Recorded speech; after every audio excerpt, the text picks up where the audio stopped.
Hello, story lovers. Welcome back to my channel, Madly in Love, part 222.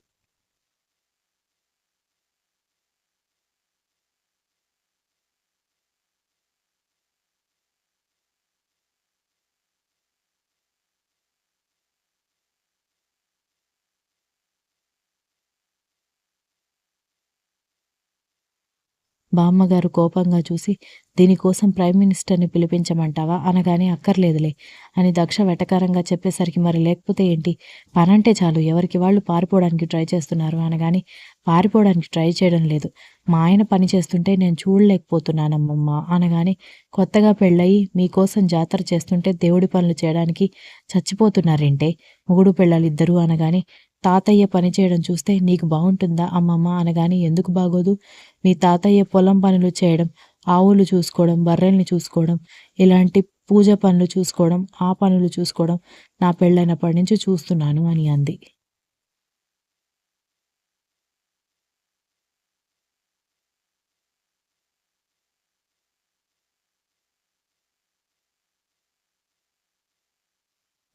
తాతగారి కంటే ఈ పనులన్నీ చిన్నప్పటి నుంచి అలవాటు, కానీ మా ఆయనకి అలవాటు లేవు కదా అనగాని, ఎవరు చెప్పారో అలవాటు లేవని, అలవాటు లేకుండా వాడు పొలం పనిచేశాడా అనగాని, అది నిజమే అనుకో, కానీ నేను చూడలేదు అంటున్నాను అనగాని, అయితే వాడు పని చేస్తున్నప్పుడు రెండు కళ్ళు మూసుకో అని బామ్మగారు వెటకారంగా చెప్పడంతో దక్ష అదోలా చూస్తుంటే, మరి లేకపోతే ఏంటే, నోరు మూసుకొని పని కానివ్వు అని తిట్టుకుంటూ వెళ్ళిపోయింది బామ్మ.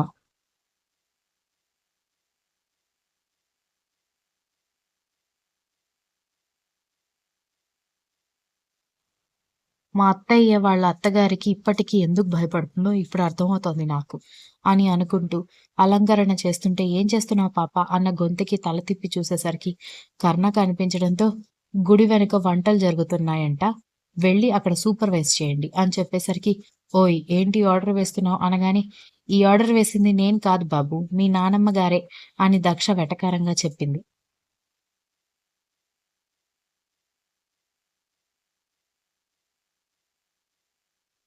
సరే వెళ్తానులే గాని, ఒక్కదానివే ఉన్నావేంటి అనగానే, అక్క వాళ్ళు వేరే గర్భగుడిలో దేవుడు అలంకరణ కోసం వెళ్లారు.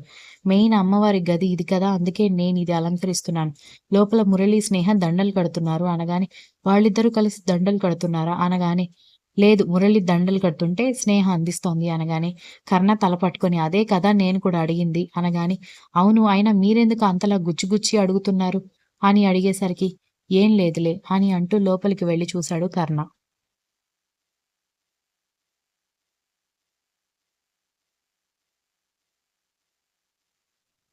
స్నేహ చిరాకుగా దండలు అందిస్తూ ఉంటే, మనం చేసేది దేవుడి పని, అంత కోపంగా చేయకూడదు, కొంచెం నవ్వుతూ ఇవ్వచ్చు కదా అనగానే, ఏం నవ్వుతూ ఇవ్వకపోతే పూల దండలు కింద పడిపోతాయా అని కర్ణ వెటకారంగా అడిగేసరికి, మురళి దెబ్బకి నోరు మూసుకుంటే స్నేహ కూడా అటెన్షన్ మోడ్లో నిలబడేసరికి, త్వరగా కానివ్వండి, మీతో నాకు వేరే పనులున్నాయని సీరియస్గా చెప్పేసి కర్ణ వైపు దక్ష అయోమయంగా చూస్తూ కనిపించేసరికి, నువ్వెందుకు అలా చూస్తున్నావు, చేసే పని మీద దృష్టి పెట్టు అనగాని, మూతి తిప్పుతూ, ఇది మరీ బాగుంది, వచ్చి డిస్టర్బ్ చేసింది మీరే కదా, మళ్ళీ నన్ను తిడతారేంటి అని అంది.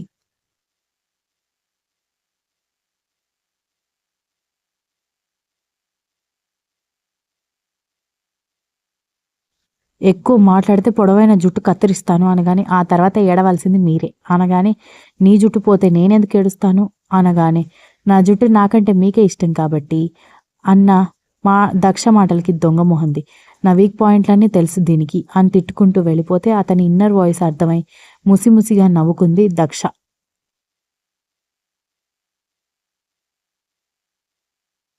ఏంటే నీలో నువ్వే తెగ నవ్వుకుంటున్నావని వీక్ష రావడంతో ఉలిక్కిపడి, అందరూ సడన్గా వచ్చి పిలవడమే తప్ప నెమ్మదిగా ఎవరు మాట్లాడరా అనగానే, నాకంటే ముందు ఎవరు వచ్చారు అనగాని, వచ్చాళ్లే నా మొగుడు అనగానే, నీ మొగుడే కదా వచ్చింది, ఎందుకు ఫీల్ అవుతున్నావు అంటున్న వీక్షను చూసి, వచ్చాడు, ప్రేమగా మాట్లాడాడు, అంతలోకి ఏమైందో తిట్టుకుంటూ వెళ్ళిపోయాడు అనగానే, మా బావ అంతేలే, ఆయన ఈ విషయం తెలియకుండానే మా బావని పెళ్లి చేసుకున్నావా అని అడిగింది వీక్ష.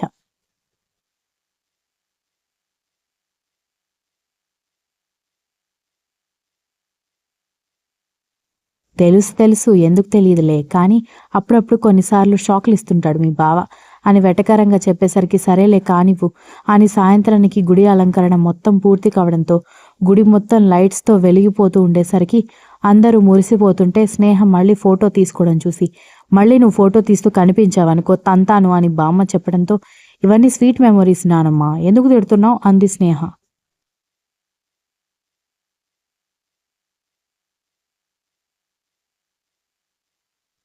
అయితే మాత్రం కుప్పలు కుప్పలు ఫొటోస్ తీయడమేనా?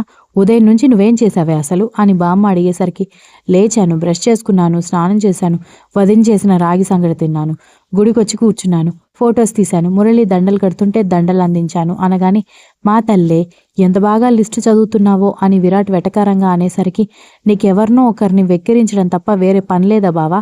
అయినా వెక్కిరించకుండా ఉండలేని నువ్వు మా అక్కతో ఎలా ఉంటున్నావో నాకు అర్థం కావడం లేదు అని అంది దక్ష.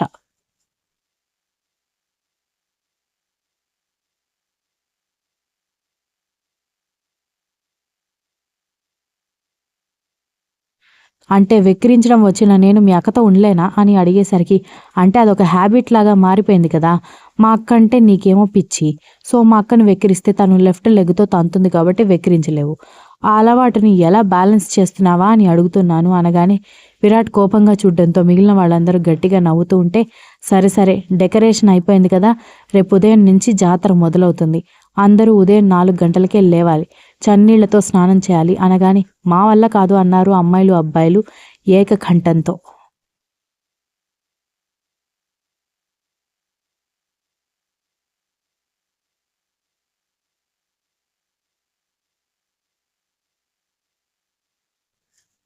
మా వల్ల కాదు అన్నారనుకో మీ తాతయ్య అందరినీ బావిలో ముంచి తీస్తాడు అనగానే, అందరూ కంగారుగా ఒకరినొకరు చూసుకుంటూ ఉంటే, ఇదంతా ఈ జాతరలో నియమంగా ఉండడానికి ఒక ఆచారం. వేడి నీళ్ళతో స్నానం చేయకూడదు, చల్ల నీళ్లతోనే స్నానం చేయాలి, కావాలంటే గుడికి వెళ్ళి వచ్చిన తర్వాత సలసల మండిపోయే నీళ్లతో స్నానం చేయండి.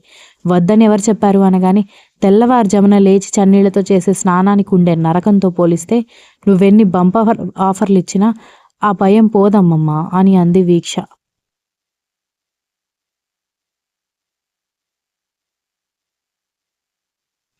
ఒసేయ్ వీళ్ళందరూ అంటే కొత్త కాబట్టి అనుకోవచ్చు, నీకు తెలుసు కదా, చిన్నప్పుడు జాతర ఉన్నప్పుడు అందరికంటే ముందు నువ్వే రెడీ అయ్యేదానివి కదా అనగానే, చిన్నప్పుడు వేరు, అప్పుడు ఏమీ తెలిసేది కాదు, జాతరకి వెళ్ళాలి, ప్రసాదం తినాలి, ఈ సరదా మాత్రం ఉండేది.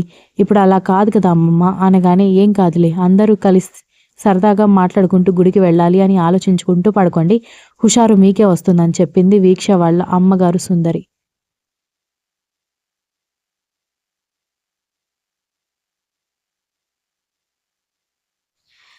తప్పదా, మా వల్ల కాదు చన్నీళ్ల స్నానం అని దక్ష చెప్పేసరికి, మెయిన్ చేయాల్సింది నువ్వు నీ మొగుడు, ఎందుకంటే మీ ఇద్దరి పేరు మీద జాతర జరుగుతుంది కాబట్టి అని బామ్మ చెప్పేసరికి, ప్రతిదానికి ఈ ఒక్క మాట చెప్పి నా నోరు మూపిస్తున్నావు అమ్మమ్మ, చన్నీళ్ల స్నానం ఎంత కష్టంగా ఉంటుందో తెలుసా, అది కూడా చలికాలం అంది దక్ష.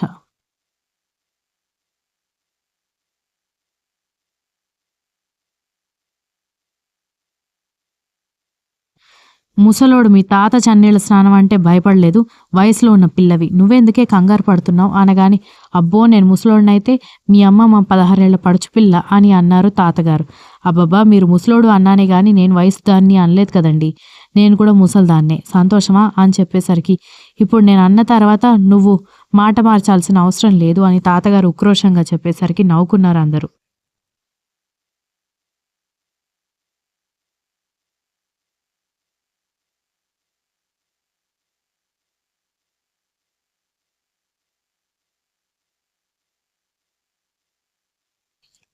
ఇంతలో పూజారి గారు వచ్చి బాగా అలంకరించారమ్మా గుడిని, రేపు ఉదయానికి అమ్మవారి ఊరేగింపు ఉంటుంది, దానికి అంటే ముందు అమ్మవారి విగ్రహానికి కోనేట్లో స్నానం ఆచరించాలి, మీ ఇంటి నుంచి ఆడవాళ్ళు ఎవరైనా వస్తే బాగుంటుందని పూజారి గారు చెప్పడంతో, ఎవరో ఎందుకు, కొత్తగా పెళ్ళైన జంటున్నారు కదా, నా మనవరాలు అత్తగారు వాళ్ళ అమ్మగారు వస్తారు అనగానే, అలాగే అమ్మ అని చెప్పి, అమ్మాయి రేపు అమ్మవారికి స్నానం ఆచరించాల్సింది నువ్వే కాబట్టి మడి కట్టుకుని స్నానం చేయాలి, మనసులో భర్త గురించి కానీ పరాయి మగవాడి గురించి కానీ ఎలాంటి ఆలోచన రాకుండా నిష్టగా అమ్మవారిని మాత్రమే తలుచుకుంటూ స్నానం చేసి, ఇంట్లో ప్రతి మూల ప్రతి అరుగు మీద దీపం వెలిగించి గుడికొచ్చి అమ్మవారికి స్నానం ఆచరించాలి అని అన్నారు పూజారి గారు. Continuous. If you like the story please like, share, comment and don't forget to subscribe.